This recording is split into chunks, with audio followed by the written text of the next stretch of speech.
Magandang araw, Bagong Pilipinas. Ako ang inyong tagapagbalita, tagataguyod ng Balitang Pulis, NUP Loreto Bonifacio Concepcion.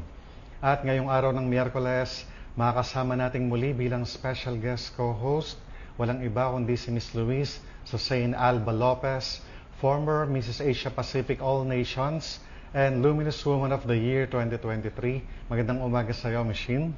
Magandang umaga po, Sir Eton, at magandang umaga rin sa lahat ng ating televiewers ngayong umaga. Huwag po nating kalimutang i-like, i-follow at i-subscribe ang page ng Philippine National Police, Police Community Affairs and Development Group, PKG Tagapag-Ugnay at Police News Network. Kami po ay maghahatid sa inyo ng tamang balita, kwento ng pulis at serbisyo para sa mamamayan at ito ang PNP News Online. Ang pangunahing balita ng Police News Network, alagad ng batas, tagataguyod ng Balitang Pulis.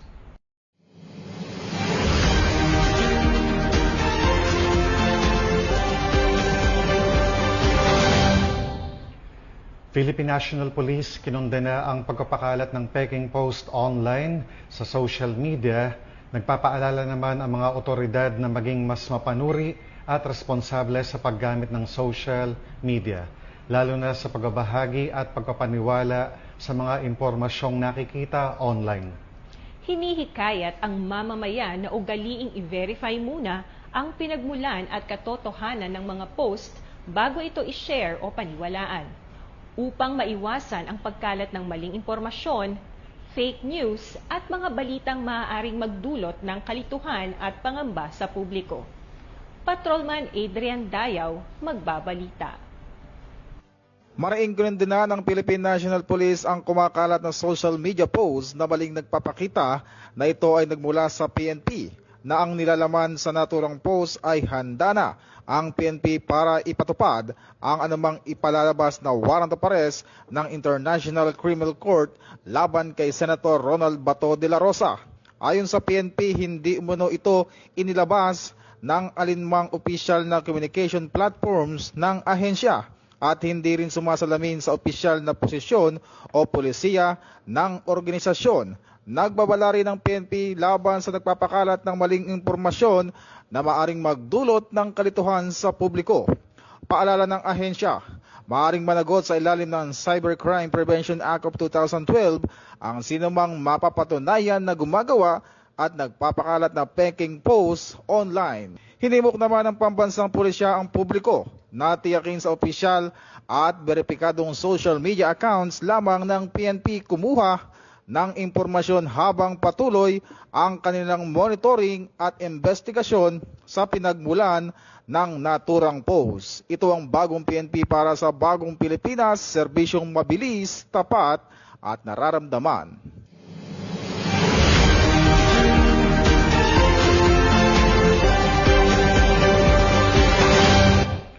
Maraming salamat, Patrolman Dayaw.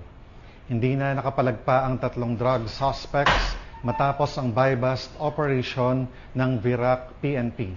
Kabilang sa mga nahuli ang isang guro at isang drug surrendery sa Virac, Catanduanes. Ang suspect naaktuhan pang nagpa-pat session. Ibabalita yan ni Police Corporal Janelle Sales. Nadakip ng mga otoridad ang 3 individual, kabilang ang isang drug surrenderer at isang guro sa isinagawang buy-bust operation na nauwi sa pagkakatuklas ng nagaganap na pat session hapon ng Abril 29, 2026. Ayon sa ulat, ang operasyon ay pinangunahan ng Virac Municipal Police Station sa pakikipagtulungan sa Provincial Intelligence Unit, Regional Police Drug Enforcement Unit 5 at ng Philippine Drug Enforcement Agency. Pangunahing target ng mga operatiba si alias Andy, 42 anyos, isang drug surrenderer sa ilalim ng Oplan Tokhang. Sa gitna ng operasyon, nahuli ang suspect kabilang ang 2 pang kasamahan nito na isang 48 anyos na internet installer at isang 31 anyos na guro na kapwa residente ng Virac habang gumagamit ng ilegal na droga. Kabilang sa mga nakumpiska, ang 4 na piraso ng heat-sealed transparent plastic sachet na batay sa isinagawang laboratory examination ng Regional Forensic Unit sa Camp Brigadier General Simeon A. Ola, Legazpi City ay positibong shabu isang glass tube na may traces ng shabu at iba't ibang drug paraphernalia. Sinagawa ang on-site inventory at pagmamarka ng mga ebidensya sa harap ng mga suspect at mga mandatory witness, kabilang ang isang barangay kagawad at kinatawan mula sa media. Ang mga suspect ay sumailalim din sa drug test sa Provincial Forensic Unit na pawang nagpositibo sa paggamit ng shabu. Samantala, sa isinagawang verifikasyon sa Crime Information Reporting and Analysis System, napag-alaman na ang target na si Andy ay may 5 hiwalay na kaso para sa paglabag sa RA 9262 o Anti-Violence Against Women and Their Children Act, kung saan 4 ay solved na at 1 ang cleared. Sa kasalukuyan, hinihintay na lamang ang pagpapalabas ng hiwalay na warrant of arrest para sa nasabing mga kaso. Mula dito sa Catanduanes Police Provincial Office, ako po si Police Corporal Janel Sales, nag-uulat para sa Police News Network. Ito ang Bagong PNP para sa Bagong Pilipinas, serbisyong mabilis, tapat at nararamdaman.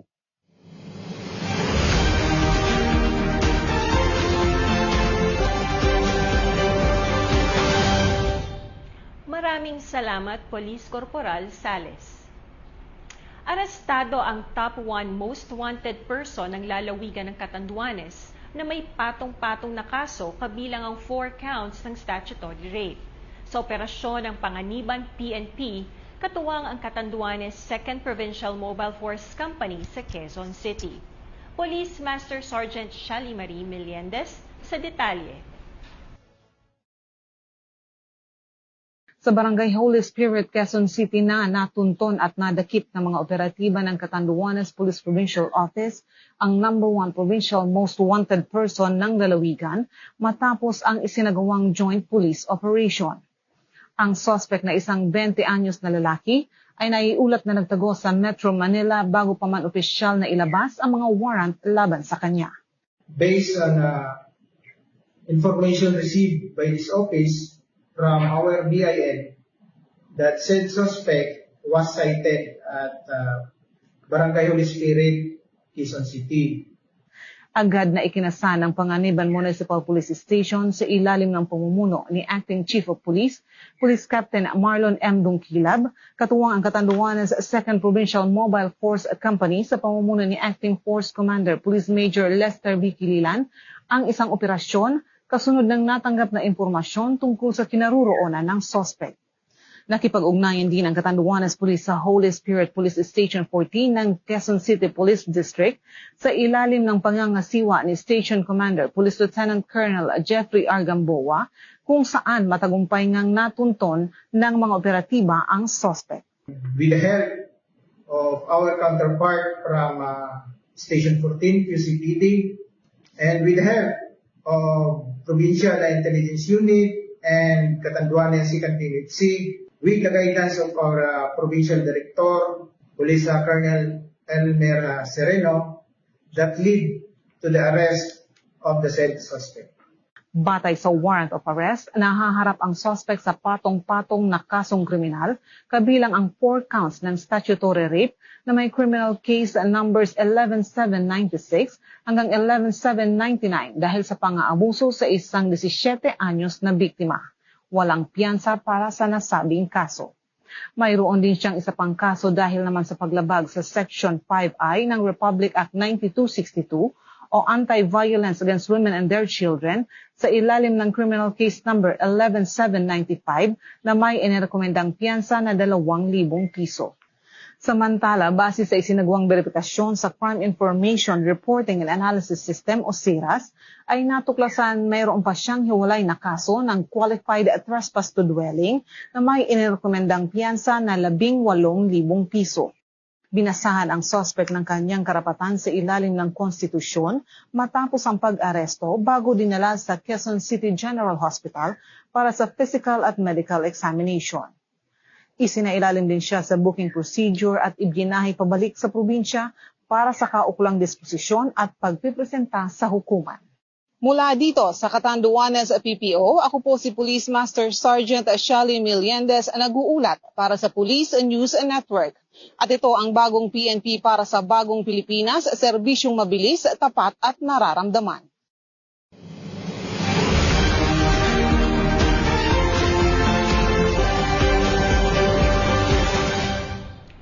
Maraming salamat, Police Master Sergeant Meliendez.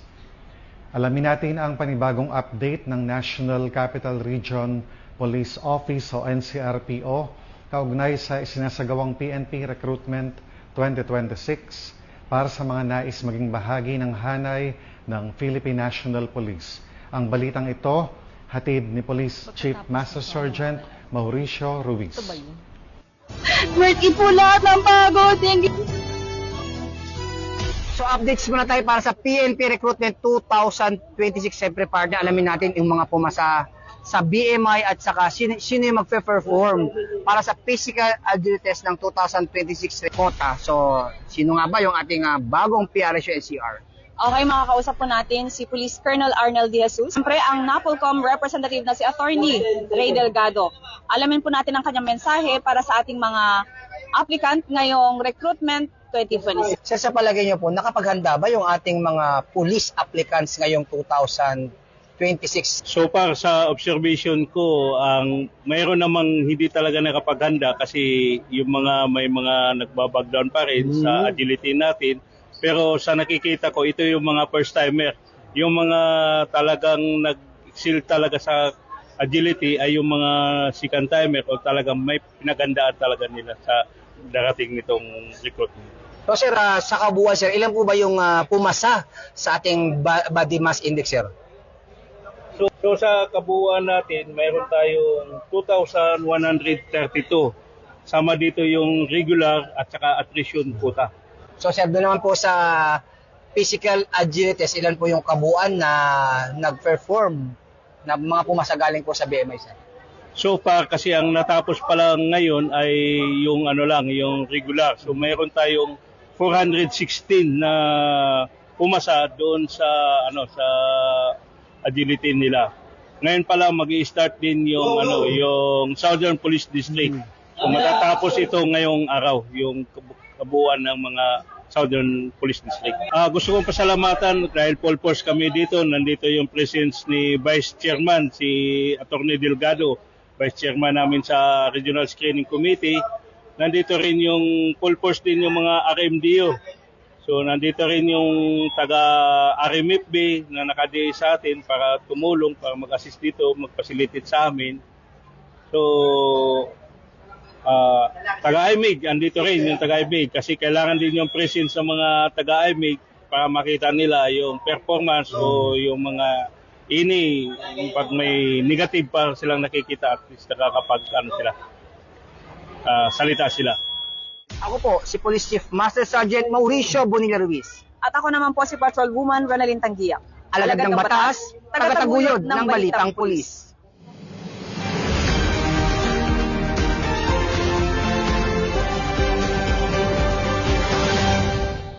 Maraming salamat, Police Chief Master Sergeant Ruiz. Pagmamalasakit at malasakit ng mga pulisya ng Cagayan de Oro City Police Office ang naging daan upang mabigyan ng pag-asa at buhay ang isang naulilang sanggol sa pamamagitan ng Gatas Mo, Kinabuhi Ko para sa isang sanggol na nangangailangan ng agarang tulong at pag-aaruga. Patrolwoman Jane Rose Bohol sa balita.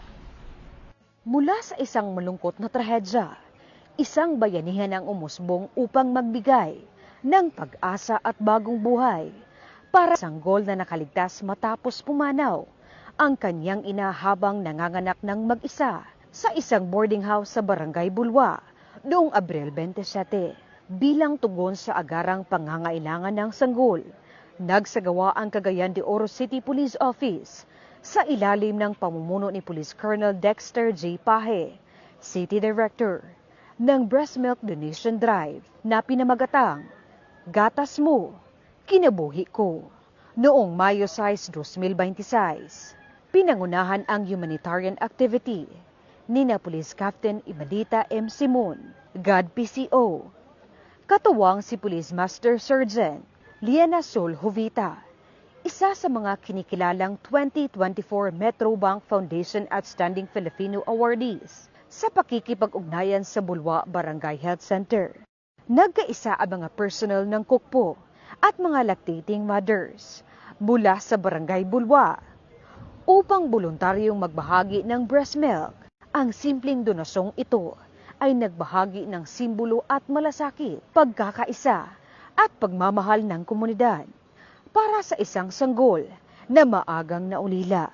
Formal na itinurn over ang mga nakolektang breast milk sa J.R. Borja General Hospital, kung saan kasalukuyang inaalagaan sa tulong ng kanyang foster parent at ng City Social Welfare and Development Office. Sa pamamagitan ng Gatas Mo Kinabuhi Ko, muling pinatunayan ng kapulisan na bukod sa pagpapanatili ng kapayapaan at kaayusan, mahalaga rin sa hanay ng PNP ang pagbibigay ng pag-asa, pagkalinga at tunay na malasakit sa mamamayan.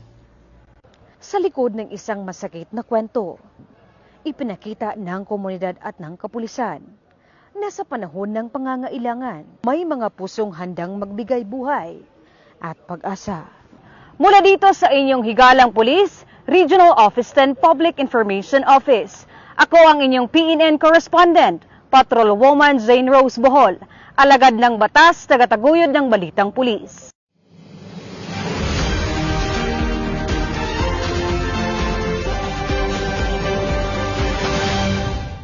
Maraming salamat, Patrolwoman Bohol. Tinatayang aabot sa mahigit kumulang 20 milyong piso halaga ng cocaine ang natagpuan sa karagatang sakop ng Rizal, Palawan, matapos itong may ulat ng isang mangingisda sa Philippine National Police na agad namang inaksyonan ng kapulisan. Magbabalita riyan si Patrolman Don Brosas. Na-recover ng Philippine National Police ang hinihinalang ilegal na droga sa karagatang sakop ng Rizal, Palawan, matapos i-report ng isang mangingisda ang 2 kahinahinalang pakete na lumulutang malapit sa baybay ng Barangay Taburi nitong ika-10 ng Mayo. Batay sa paunang investigasyon, ang mga pakete na balot sa itim na plastik ay naglalaman ng tinatayang 2 kilo ng hinihinalang cocaine na may standard drug price na umaabot sa humigit kumulang 20 milyong piso. Patuloy naman ang investigasyon ng mga otoridad upang matukoy ang pinagmula ng mga na-recover na illegal na droga at mga posibleng sangkot dito, alinsunod sa adhikaing bagong PNP para sa bagong Pilipinas. Serbisyong mabilis, tapat at nararamdaman.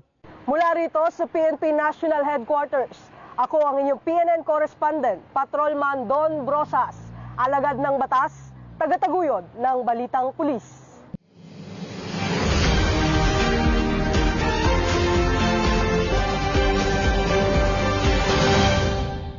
Maraming salamat, Patrolman Brosas.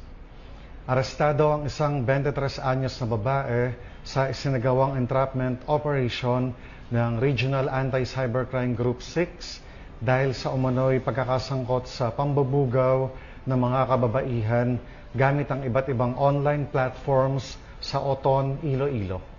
Kaugnay nito, muling pinaalalahanan ng Philippine National Police ang publiko na maging mapagmatsyag laban sa online exploitation at agad i-report ang anumang kahinahinalang aktibidad upang maprotektahan ang kababaihan at kabataan laban sa pang-aabuso. Patrolwoman Mary Grace Artizuela, magbabalita. Bilang tugon sa isinagawang cyber patrolling hinggil sa online sexual exploitation at human trafficking, agad na kumilos ang Regional Anti-Cybercrime Unit 6 at nagsagawa ng entrapment operation sa Oton, Iloilo. Ipinatupad ng PNP ang operasyon laban sa suspect na sangkot sa naturang krimen. Patuloy rin ang koordinasyon sa iba't ibang law enforcement units at mga kinaukulang ahensya upang mapalakas ang kampanya laban sa trafficking at maprotektahan ang mga biktima. Sa operasyon na aresto ang isang 23 anyos na babae at nailigtas ang 3 biktima. Patunay ito ng mabilis na aksyon ng PNP para sa kaligtasan at kapakanan ng publiko. Hinihikayat ng PNP ang lahat na maging mapagmatsyag sa mga kahinahinalang online na aktibidad at makipag-ugnayan sa pinakamalapit na impilan ng pulisya sa opisyal na communication channels ng PNP. Ito ang PNP para sa bagong Pilipinas, serbisyong mabilis, tapat at nararamdaman. Mula dito sa Campo Crame, ako ang inyong PNN correspondent, Patrolwoman Mary Grace Artizuela, nagbabalita para sa Police News Network, alagad ng batas, tagataguyod ng balitang pulis.